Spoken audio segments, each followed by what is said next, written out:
저와 함께 로마서 13장 1절부터 7절까지의 말씀을 같이 읽으시겠습니다.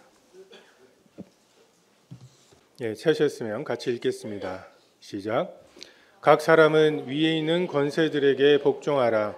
권세는 하나님으로부터 나지 않음이 없나니 모든 권세는 다 하나님께서 정하신 바라.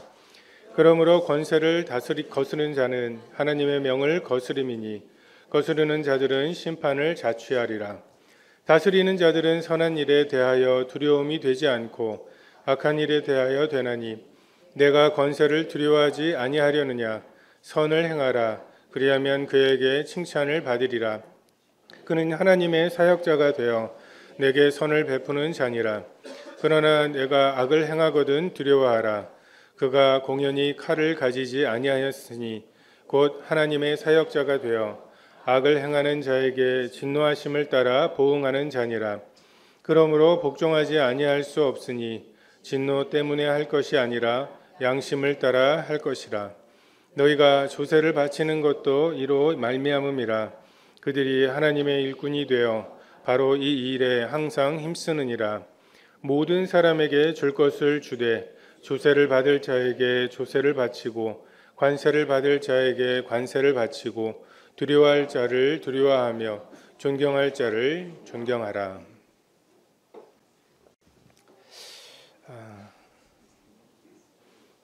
그러니까 로마 교회의 로마 정권에 대한 생각들이 다양했을 거라고 생각이 됩니다. 클라우디우스 황제 때 로마에 있는 모든 유대인은 로마를 떠나라고 명령이 내려지고, 그래서 그 유대인 성도들이 그 주가 되었던 로마 교회에 좀 얼마나 큰 일이었을까. 브리스길라와 아굴라도 그때 그 추방을 당했거든요. 그래서 고린도로 갈 수밖에 없었는데, 그러한 지도자들을 포함해서 그 당시에 대다수를 차지하고 있던 유대인 성도들이 다 쫓겨나는 일, 그게 그냥 그렇게 평화롭게 가라니까 가야죠 하고 평화롭게 되지는 않았을 것 같습니다. 그래서 그러한 사람들, 정말 가까스로 세워진 로마 교회가 그렇게 흩어짐을 당하는 그래서 그 일을 행했던 로마 정권에 대해서 정말 하나님의 교회를 박해하고 그들을 흩어버리는 어떤 악한 세력으로 보아왔던 유대인 성도들이 있었을 거예요. 그래서 쫓겨났다가 다시 돌아오죠. 정말 이해하기 어려웠을 것입니다. 그 당시만 해도. 근데 유대인 성도들이 다 떠나가 버린 로마 교회, 그리고 거기에는 로마인 출신의 이방인 출신의 성도들만 남아 있는데, 정말 그들이 뭐 일부러 그렇다기보다는 율법도 잘 모르고 유대교의 어떤 뭐 할례라든지 안식일을 지키는 거라든지 이런 규례들도 잘 몰라서 그냥 그들이 성령의 인도하심을 따라서 복음은 그럼 이렇게 전해야 되겠고 구원받은 이후의 삶은 이렇게 살아야 되겠다라고 하는 이러한 것들, 유대교의 어떤 그 영향력이 사라진 어떤 이방인의 교회에 그 복음 전하고 양육하는 이러한 것들이 로마 교회에 정착이 되고, 그 유대인들의 그런 규례들이 사라져버리고 난 자유로운 복음이 오히려 로마인들에게 그 영향을 끼치고, 그래서 더 많은 로마인들이 더해지는. 근데 이제 쫓겨났다가 황제가 죽고 나서 다시 돌아왔어요. 오매불망 그 떠날 무렵에 로마 교회를 머릿속에 간직하고 가면 이렇게 해야지, 이런 교제를 해야지, 얼마나 반가울까. 근데 그 와중에 뭐 돌아오지 못한 분들도 계셨을 거고, 돌아와 봤더니 옛날의 로마 교회가 아닌 어색함, 낯설미 있는 거죠. 오히려 이제 이방인들이 더 많은, 로마서에 나오는 많은 갈등과 그 사도 바울이 그것에 대해서 이렇게 해야 된다 저렇게 해야 된다라고 하는 말들이 그런 와중에 쓰여진 책이고, 그래서 로마 황제에 의해서 쫓겨났다가 돌아온 유대인 출신의 그리스도인들과 그 이후로 구원받은 로마 출신의 이방인 그리스도인들의 이 로마 정권에 대한, 황제에 대한 생각들이 다를 수밖에 없죠. 저건 악의 화신이다. 정말 하나님의 교회를 무너뜨리고 흩어버리려고 했지만 하나님이 그것을 이겨내셨다. 막 이런 패러다임으로, 이런 생각과 기준으로 로마를 보는 사람들과 그렇게까지는 아니지 않아? 라고 하는 사람들 사이에 미묘한 갈등이 있었을 것입니다. 이 다신교를 기반으로 하고 있는 로마 이제 권세자들의 눈에 보기에 다른 임금이 있는 거잖아요. 이 사도행전에도 보면 다른 임금이 있다고. 근데 실제로 돈, 이게 이 세상의 권력인데 돈을 주겠다고 하면 그것이 동기부여가 되어서 순종해야 돼요. 근데 이런 세상에서 돈으로 안 되는 사람, 너 죽여 라고 하는 위협이 통하지 않는, 다시 말해서 이 세상의 어떤 권력의 체계가 적용이 안 되는 한 무리가 있는 거예요. 마치 출애굽 당시에 애굽에 사람들이 살고 있는데 애굽의 신들의 영향을 받지 않는 어떤 존재, 이 존재들이 외부에서 적군이 쳐들어왔을 때 누구 편에 붙을지 모르겠는, 저 가치관을 이해할 수 없는 이런 존재는 굉장히 껄끄러운 존재가 되는 것이죠. 이게 예전에만 그랬던 게 아니라 옛날에만, 예전에 한 80년대만 해도 그냥 공무원들 월급에 그냥 뒤로 받는 돈 정도를 합쳐서 걔네 그 정도 받잖아 라고, 경찰 월급 좀 올려줘야 되지 않습니까? 라고 하는데 그것에 대해서 걔들은 연말 되면 또 지들이 알아서 받는 게 있어. 유턴하고 걸리면은 그냥 이 면허증 제시하면서 뒤에 뭐 하나 껴서 제시하고. 그래서 허정철 형제님이 생각하는 가장 좋은 대통령이 김영삼 대통령이었어요. 김영삼 대통령 전에 금융실명제도 안 되고 할 때에는 그냥 그 뇌물이 그냥 4층짜리에 건평 60평이면 얼마, 이런 도장 찍어주는 비용이 그냥 정액화돼 있었던, 그리고 아무데나 넣어놓고 추적도 안 당하고 그걸로 그냥 회식도 하고 했던, 그 당시에 난 이거 못 받겠습니다라고 하면 경찰이 잡아가진 않죠. 하지만 내가 도장 찍어주는 직급이면 그걸 찍어주고 돈을 받아서 거기에 입금을 해야 되는데 입금이 안 되는, 거기서 걔 때문에 회식도 못하고 막 이렇게 되는, 뭔가 자기들이 돌리고 있었던 이 체계가 망가지는 것에 대한 그 사회적인 압박, 이런 것들은 우리도 얼마 전까지 느꼈던 것들일 것입니다. 정말 기독교가 세상을 대하는 태도가 크게 세 가지 정도가 있는 것 같아요. 그냥 성스러운 것과 세속적인 것을 완전히 분리해서 무관심한, 그래서 뭔가 수도원주의 같은 게 극단적인 형태일 거고요.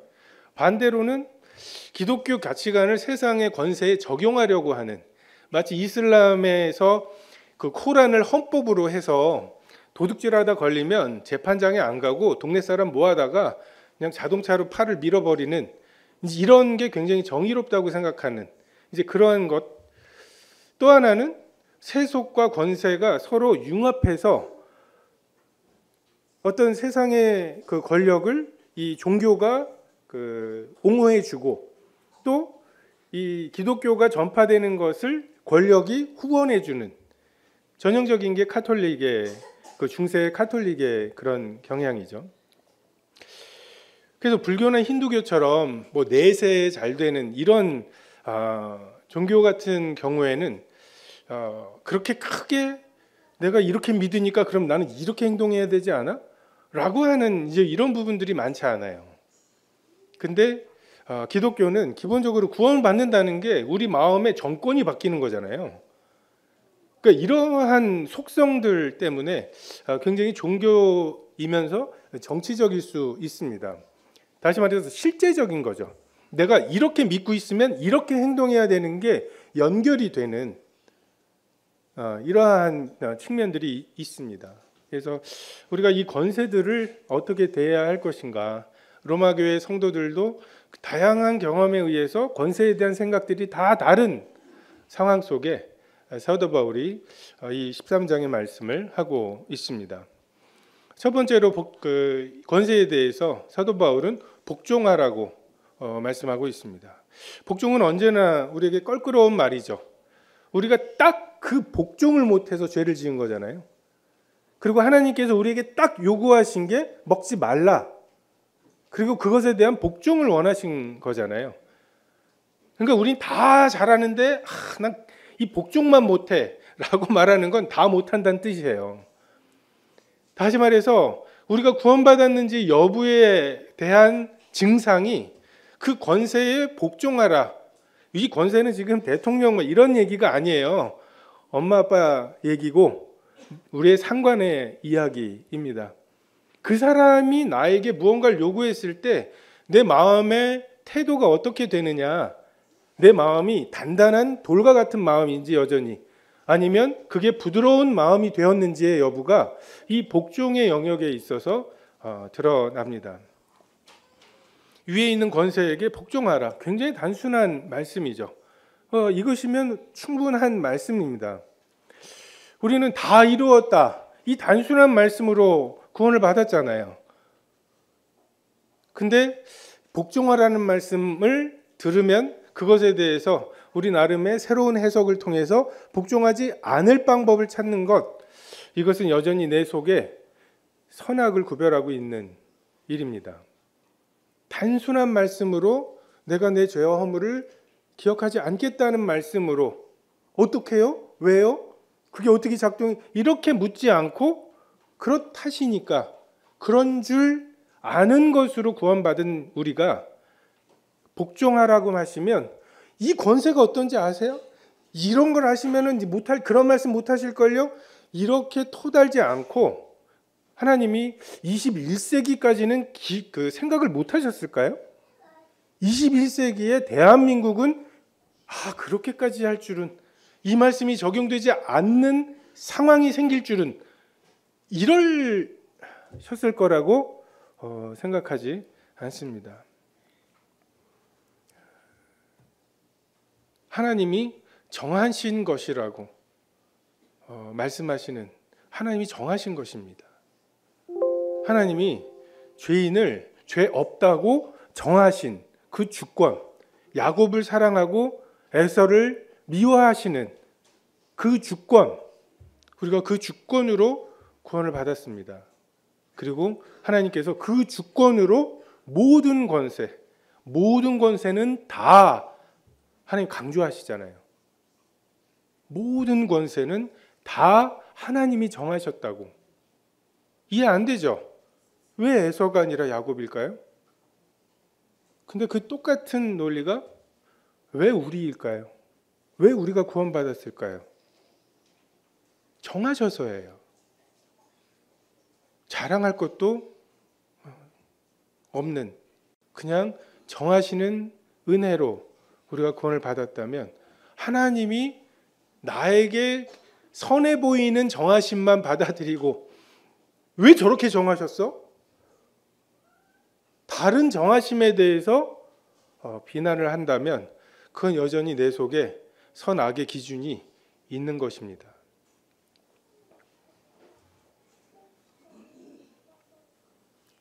다윗의 경우에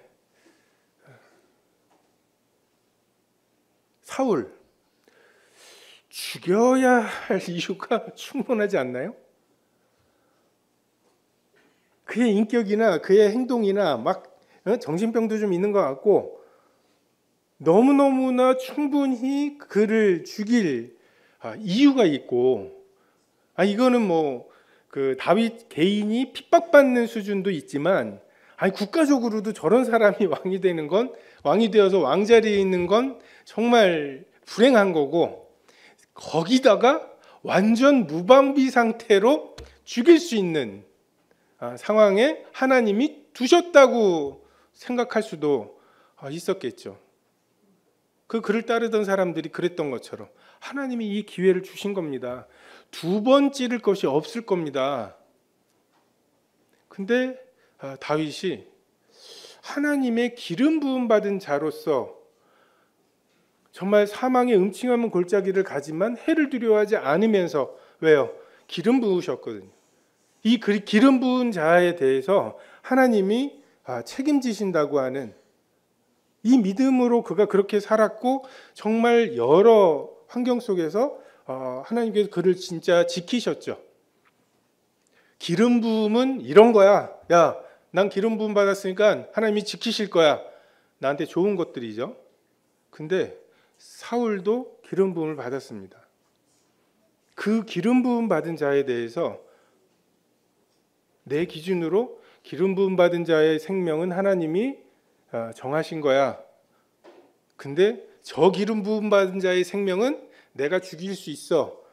이렇게 두 가지로 생각하지 않고 둘 다 하나님이 정하신 거고, 둘 다 하나님께서 그 여부에 대해서 하나님이 정하실 거라는, 그래서 기름 부음 받은 자를 치는 것을 두려워했습니다.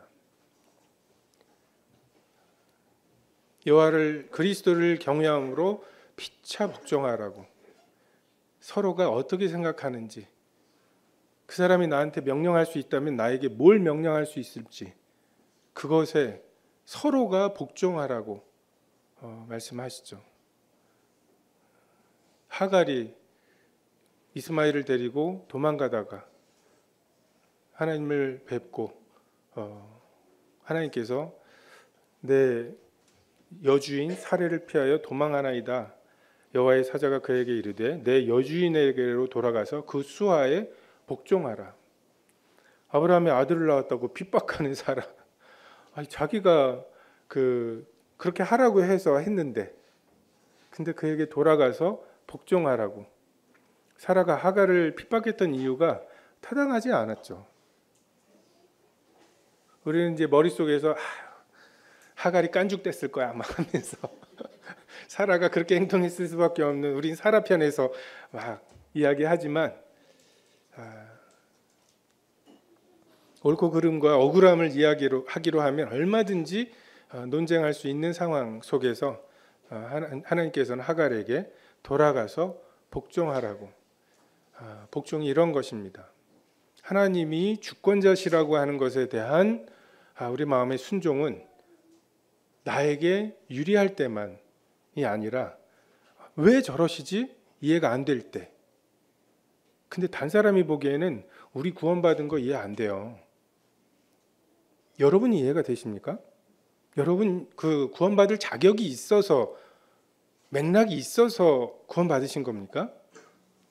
그냥 태어나기도 전에 야곱과 에서에게 정하신 그 정하심, 이것이 관건인 것처럼 여러분이 손이 닿지 않는 곳에 있는 그 권세들에 대해서 내가 굉장히 옳다고 생각해요. 내 판단이 굉장히 정확하다고 생각을 합니다. 좀 두려워할 필요가 있어요. 내 생각은 있죠. 결정들이 있으시죠. 다 투표하시고 어떤 사람을 결정해서 찍으시죠. 근데 그것에 대해서 너무 절대화하는 것은 저는 굉장히 위험해 보입니다. 기독교는 기본적으로 절대적인 진리와 절대적인 하나님의 권위를 배우고 그것을 인정하는 사람들이에요, 우리가. 그래서 이게 옳다라고 하는 확신과 연결이 될 때 엄청난 에너지를 만들어내는데, 그게 제대로 된 근거가 아닐 때 기독교는 정말 잔혹해지기도 하고 정말 폭력적이 되기도 합니다. 하나님께서 문재인 대통령의 문재인 정권을 정하셨어요. 윤석열 대통령의 윤석열 정권을 정하셨습니다. 둘 다 아멘이 되십니까? 둘 중에 하나만 아멘하는 것에 대해서 여러분 좀 고민해 보세요. 둘 중에 하나에만 아멘이 된다면 그것은 하나님 모든 권세는 다 하나님이 정하셨다는 말씀과 좀 그 생각이 좀 부딪혀 보시기를 바랍니다. 3절과 4절에 보면 이 선한 일과 악한 일을 징계하고 선한 일을 북돋는 정권의 권세의 역할에 대해서 말씀하시죠. 옛날 1945년에 해방되고 광복이 되고 그 다음에 48년에 그 정부가 수립되기 전 그 3년간의 시간들이 있었죠. 그때를 경험하신 그 할아버지와 대화를 해봤는데 아무리 악해도 정권이 없는 것보다 낫다고. 그냥 서울은 몰라도 도시는 몰라도 시골에서는 일본 순사가 없어졌어요. 근데 새로운 경찰이 내려오질 않아요. 그냥 술 먹고 야 오늘 니네 집 돼지 잡자 하면 잡는 거예요. 그거를 제어할 그 권력이 없고 권세가 없다는 게 그 3년이 얼마나 큰 공포인지. 그래서 정권이 아무리 악해도 없는 것보다 낫다고 하시는 그런 이야기를 들은 적이 있습니다. 우리는 이제 보통 우리가 공자왈, 맹자왈 막 이런 얘기 하잖아요. 근데 그 맹자왈이라고 하는 게 맹자가 성선설을 주장했죠. 사람들은 다 선량하다. 우리가 무릉도원 얘기에서 보는 것처럼 진시황제 같은 사람만 없으면 우리끼리 자치적으로 굉장히 유토피아, 굉장히 그 낙원을 만들 수 있다라는 게 우리들의 생각이고 우리들의 문화입니다. 근데 성경에서 말씀하시는 천년왕국은 예수 그리스도의 완전한 다스리심이에요. 물이 바다를 덮는 것처럼 그렇게 예수 그리스도께서 완전히 뒤덮으셔서 완전히 다스리셔야 천년왕국의 낙원이 이루어진다고 하는 생각입니다. 그래서 우리의 문화와 우리가 가지고 있는 다 선량한데 좀 내버려 두면 지가 알아서 다 할 텐데 왜 그렇게 쪼아대는 거야 라고 하는 정말 복종하기 싫어하는 우리들의 마음을 내버려 두면 잘할 거라고 하는 잘못된 근거에다가 핑계를 대는 경우가 있습니다. 여러분 그렇지 않습니다. 우리를 다스리는 권세가 없을 때 어떻게 되는지. 전 통독 잘하다가 연휴 때 총독을 못해요. 시간은 훨씬 더 많아졌는데 일어나기도 늦게 일어나고 늦게 일어나서 뭔가 방해가 되기 시작하면은 기다려봐 말씀 읽어야 돼 이렇게가 잘 안 돼요. 주 5일제로 막 사회가 되어가는 와중에 어떤 교회에서 주 5일제 반대 서명을 받았었어요. 저도 납득이 안 됐었는데 주 5일제 되니까 훨씬 더 하나님을 잘 섬기게 되었습니까? 정말 사회가 더 정의로워지고 그렇게 되었습니까? 하루 더 쉰다는 것이? 우리에게 다스림이 없을 때, 얽어매는 게 없을 때 우리가 더 선량해질 거라고 하는 사탄의 속삭임이 있습니다. 너 그 정도는 아니야 라고 하는 건강, 돈, 뭔가 우리가 추구하는 것들 그게 더해지면 정말 우리가 하나님을 더 잘 섬기게 될까? 성경은 그렇게 말씀하지 않습니다. 우리의 권세가 있어야 됩니다. 문제가 권세 문제가 아니라 내가 가지고 있는 선악의 기준이 여전히 내 기준으로 선악을 구별하려고 하는 이 생각이 문제입니다. 5절에 보면 양심에 대해서 말씀하시죠. 어쩔 수 없는 의무감에서 되지 않도록 하나님을 주님으로 섬긴다는 고백이 때로는 원수 같기도 하고 사라져 버렸으면 좋겠는 그 당시에 위정자들, 저것 때문에 우리 할아버지가 쫓겨났다가 거기서 돌아가신, 그냥 온갖 그 경험들이 얽혀 있을 거예요. 그러니까 그들의 경험들을 그들의 세계 속에서 그 유대인 출신에 쫓겨났다가 돌아온 사람들의 그 사람들은 또 나이도 어느 정도 있어서 그 교회 내에서도 그 좀 위치가 있으셨겠죠. 그런 분들의 이야기들을 들어보면 이 권세에 대해서, 그리고 그 사람들에게 세금을 내? 그 돈 가지고 월급 받은 그 군병들이 우리 교회 그 사람들을 쫓아냈단 말이야 라고 하는 생각들이 될 때 참 순종하기 어려운 말씀들이었을 것입니다. 근데 핍박을 자기가 받고 있었던 사도 바울이 이 부분에 대해서 양심, 그냥 억지로 복종 안 한 건 아니에요, 그렇게 해서 그만큼 한 거예요 라고 하는 수준이 아니라 너의 양심을 따라서 하라고 말씀하십니다. 이것으로 말미암아 나도 하나님과 사람에 대하여 항상 양심의 거리낌이 없기를 힘쓰나이다. 부활을 믿는 사람, 그리고 부활 이후에 심판을 믿는 사람들의 특징이, 우리의 기준이 더 이상 안 잡혀가, 안 걸리면 되지, 이 수준이 아니라 양심에 있다는 거죠. 그러니까 종교나 아니면 너 죽여라고 하는 권세가 되게 세 보여도 그것들은 우리의 겉모습만 제어할 수 있을 뿐이에요. 근데 하나님께서 우리가 부활과 심판을 준비할 때, 부활의 몸의 특징이 신령한 몸이잖아요. 생각대로 되는 몸이에요.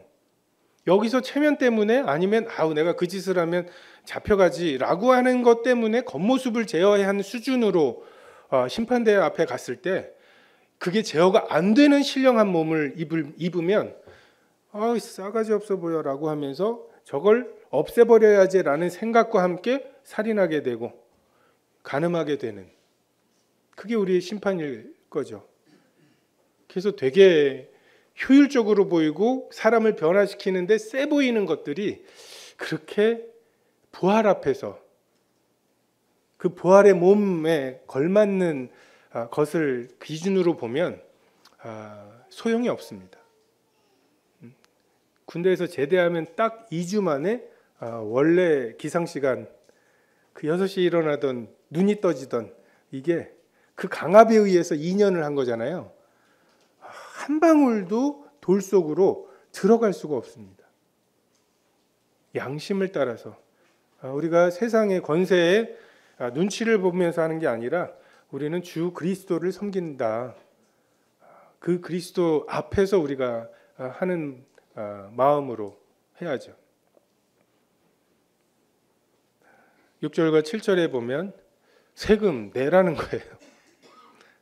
그 악해 보이는 정권에 대해서 세금을 내라고, 그들이 하나님의 일꾼이 되어서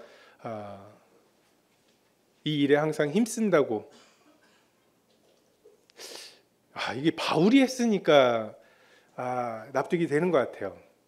만약에 좀 권세 있는 출신의 로마에서 좀 권세 있는 사람, 이런 사람이 이런 얘기를 하면 받아들이기 어려울 텐데, 그 누구보다도 그 권세에 의해서 많은 핍박을 받는 이러한 사도 바울이 여지가 없이 이렇게 이야기합니다.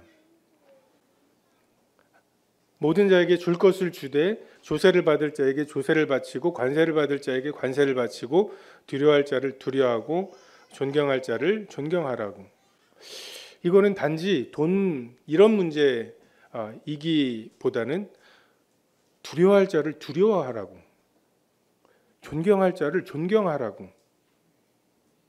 아무리 내가 마음에 들지 않는 권세자, 대통령 또는 국회의원이라고 하더라도 우리도 그렇고 우리의 자녀들도 그렇고 거기에 코칭을 정확하게 붙이도록 가르치는 것이 필요합니다.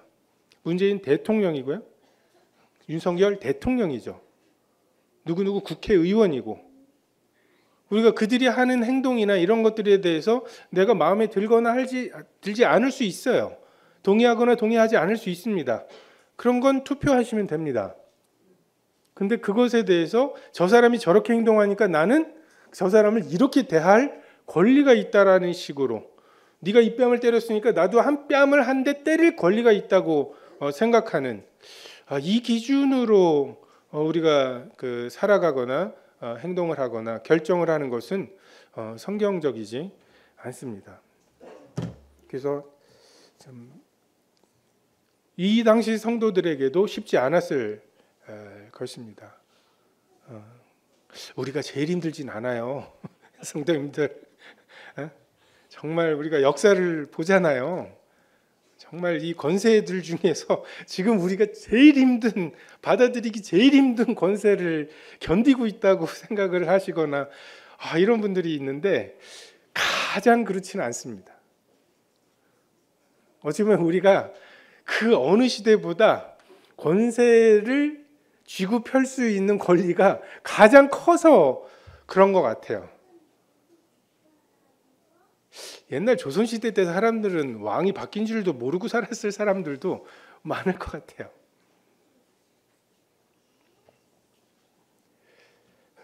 우리가 진짜 두려워해야 할 것은 하나님의 기름 부음 받은 자를 내가 해야 할까 봐. 혹시라도 이렇게 하는 게, 다윗이 그랬잖아요. 정말 죽일 수 있었는데 옷 그 한 조각을 떼내고 나서 그것이 양심에 걸렸잖아요. 이게 혹시 하나님의 기름 부음 받은 자를 건드린 게 아닐까라고 하는, 우리에겐 이런 경외함이 필요합니다. 하나님의 정하심에 대한 경외함. 또 하나 두려워해야 될 것, 내 기준이 맞나? 내 선악의 기준이 맞나? 예전에는 내 선악의 기준대로 살려고 그렇게 자아실현하려고 애를 썼지만, 우리가 구원받은 것이 그게 사망이구나. 죄의 삭시 사망이구나. 하나님의 은사가 필요하다. 하나님의 은혜가 필요하다. 제발 내 마음대로 살지 않게 해주시기를 구하게 된, 이것이 구원의 핵심이었지 않습니까? 우리가 그것을 두려워해야 할 것입니다. 원래 탄핵이라고 하는 거는 평생에 한 번 정도 보는 거거든요. 어떤 사람은 못 보고 죽기도 하고 그냥 그런 건데, 지금 이게 거의 저 개인적으로 지금의 이 지난 한 달여 정도를 보면서 생각하는 것입니다. 윤석열 대통령을 대통령으로 세우신 것 하나님의 정하십니다. 민주당이 171석을 얻게 하신 것 하나님의 정하십니다. 150표 이상을 얻으면 법이 통과되게 하는 체제 하나님의 정하십니다. 그리고 그것을 거부할 수 있게 된 대통령의 거부권 하나님의 정하십니다. 200석 이상이 찬성하면 대통령이 탄핵이 되는 것, 그 하나님의 정하심이고요. 그런데 그 대통령에 대해서 탄핵해야 마땅한지 여부를 헌법재판소가 판단하기로 한 것, 그 하나님의 정하심입니다. 그리고 이재명 대표가 유죄냐 무죄냐 이것을 논쟁할 게 아니라 재판을 통해서 유죄 무죄가 판결이 될 것, 그것이 또 하나님의 정하심이다. 그리고 국민의 권리로서 나는 탄핵에 찬성합니다, 반대합니다, 그리고 그런 집회들에 가셔서 그 의견들을 내시는 것, 그거 하나님의 허용하신 정하심입니다. 그러니까 그리스도인으로서 어떻게 이러냐 저러냐, 제가 연락을 많이 받거든요. 연락을 하기도 하고. 그러면 신기한 게 똑같아요. 어떻게 그리스도인이 까지가 똑같아요. 그러면서 어떻게 그리스도인이 이 집회에 가느냐, 어떻게 그리스도인이 저 집회에 가느냐라고 말씀을 하시더라고요. 그래서 이게 참 여러분, 지금 이런 와중입니다. 정말 첨예한, 아침에 일어나 보니까 대통령이 또 구속까지 되셨어요. 재판을 받겠죠. 탄핵 절차도 진행이 될 거고요. 우리가 이런 와중에 우리는 어떻게 해야 되나? 여러분에게 그런 지금 대통령의 탄핵과 이런 사건들과 비중이 비슷할지 모르지만, 지금 1월부터 계속 1인 1CMS 광고가 나가고 있습니다. 지금 3주째예요. 작년에 12명의 성도님들이 청거를 받아서 오셨습니다. 올해에도 1월 첫 주에 2가정 그리고 청년 하나가 청거가 돼서 왔죠. 참 각 교회에서 귀하게 키우고 쓰이다가 온 분들일 거예요. 우리가 그런 교회에 대해서, 그 교회의 수고에 대해서 그러니까 짐이 있습니다. 그래서 이 짐을 근데 아니 어느 교회에서 왔다고 그 교회에 뭘 할 수는 없잖아요. 그래서 지금 엠마오와 CTI와 JNTB 이 세 군데를 통해서 그곳이 조금 잘 되면 그것을 통해서 좀 전국에 있는 작은 교회들도 도움을 받겠다라고 하는 고민과 결정을 하고 그것을 성도님들에게 말씀을 드려야 되겠다라고 결정을 한 것입니다. 이것이 여러분의 마음에 있으십니까? 지금 고민 중이십니까? 마땅히 생각할 그 이상의 것을 생각하시느라고 마땅히 생각할 것, 내가 변화시켜야 될 것, 이것에 우리의 마음이 사라져버리는 예수님의 좌편 우편 자리를 생각하고 그것에 골몰하고 요한과 야고보 엄마가 왔다 갔어? 이모가 웬일이야? 막 하면서 그냥 우리가 살갑게 이렇게 밥 먹을 사이도 아닌데 그냥 최후의 만찬 때 그냥 서로 밥 먹고 예수님 발 씻기시는 거 보면서 막 이러고 있는 그거에 너무 마음을 쓴 나머지 예수님의 발치에 앉아서 말씀만 몇 번 들어보면 예수님의 장례를 예비할 수 있는 때는 이때뿐이구나. 예수님 부활하시는구나. 그래서 향유옥합을 깨뜨려서 드릴 수 있는 때가 이때구나. 마리아는 그걸 알았어요. 왜요? 좌우편 자리를 그의 마음에 두지 않았기 때문에. 그가 마땅히 생각할 것에 집중했기 때문에 예수님께서 그 마리아의 행동에 대해서 복음이 전파되는 곳에 이 여인이 한 일이 전파되리라고. 23장의 말씀은 12장 마지막에 악에게 지지 말고 선으로 악을 이기라. 이 말씀의 연결입니다. 너무 높은데 하나님이 그냥 알아서 정하시는 그곳에 너무 마음을 쓰인 나머지 세미하게 말씀하시는 이 세 군데의 기관들이 우리의 도움이 필요하다라고 하시는 말씀들에 우리의 마음이 둘 곳이 없는, 비둘기가 정말 발을 디딜 곳이 없게 돼버리는, 이것은 우리가 정말 두려워해야 할 일입니다. 장로회의 이런 결정, 이게 여러분에게 주신 권세이고 그것도 하나님의 정하심입니다. 그것에 대해서 여러분 깊이 고민해 보시고, 우리가 지금 누리고 있는 이런 풍성함, 어린이회 전체가 나온 게 아니잖아요. 그냥 거기 간 학생들만 해도 요만한 그 우리가 한 겁니까? 우리가 막 만들었어요? 열심히 해서 그렇습니까? 그것에 대해서 우리가 마치 우리 것인 것처럼, 서대문 것인 것처럼, 우리가 열심히 해서 받은 보상인 것처럼 우쭐해하지 않으려면 우리가 이것이 하나님께로부터 받은 은혜이고, 그럼 그 은혜는 자랑할 데가 없어야 되고, 은혜로 주신 것들은 거저 주신 것은 거저 나누는 것이 마땅한, 우리가 이 부분에 대해서 염두에 두시고, 그리고 나서 세계 정세도 좀 걱정하시고 우리나라 정치도 좀 걱정하시고,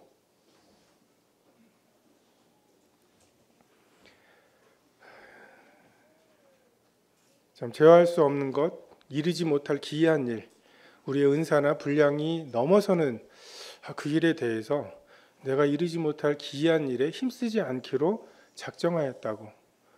젖된 아이가 엄마의 품속에 있는 평안함 같은 그 평안함 속에서야 세미하게 말씀하시는 CMS 뭐 이런 말씀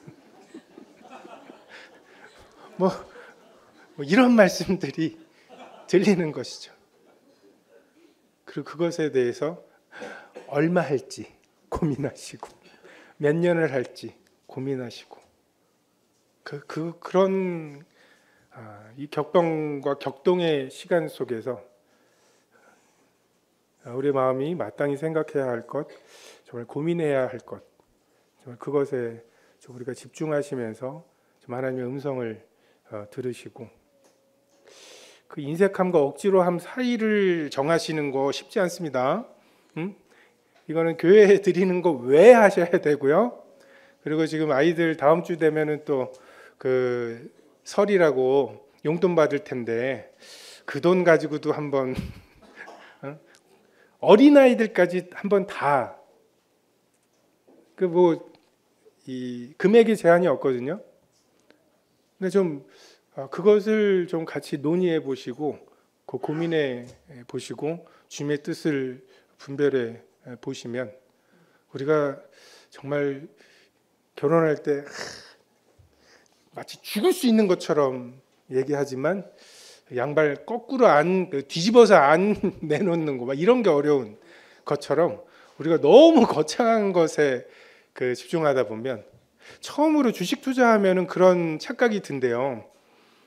좀 싼데 골라가지고 막 그냥 그거 하다가 그래서 몇백 원 아꼈다 뭐 포인트로 뭐 샀다 막 이런 걸로 하다가 막 나스닥 뭐 중동 정세와 그 석유 수급 뭐 이런 것까지를 막 하다 보면은 착각이 든대요.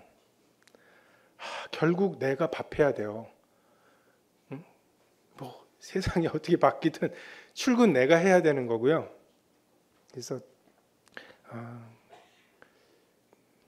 오늘 드린 말씀들이 또 어떤 분들에게 어떻게 들렸을지 너무 고민이 되세요. 몇 주 전부터 이 주제 자체가.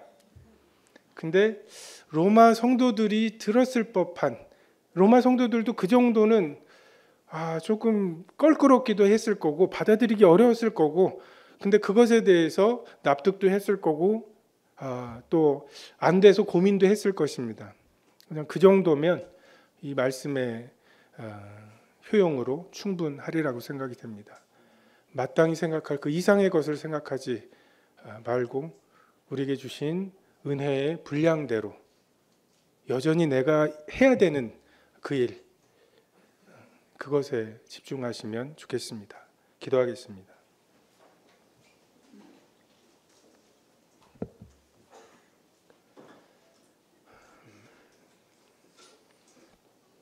참 많은 것을 생각할 수 있고 또 생각해야 하는 시간들입니다. 참 믿음 위에 덕의 지식을, 지식의 절제, 형제의 우애와 사랑을 말씀하신 주님, 정말 주님만큼 이 땅에 계시면서 옳고 그름을 판단하실 만한 분이 없으셨지만 나도 너를 정죄하지 않는다 하시고 죄인을 불러 회개시키러 오셨다고 말씀하시는 그 주님의 본을 삼게 하시고 예수를 주와 그리스도로 고백하는 저희들의 고백이 마땅히 저희들의 일상의 삶에서 어떻게 표현되어야 하는지 정말 깊이 생각하게 하시기를 원합니다. 믿음의 주에 온전케 하시는 이 예수를 바라봅니다. 우리 주 예수 그리스도의 이름으로 기도했습니다. 아멘.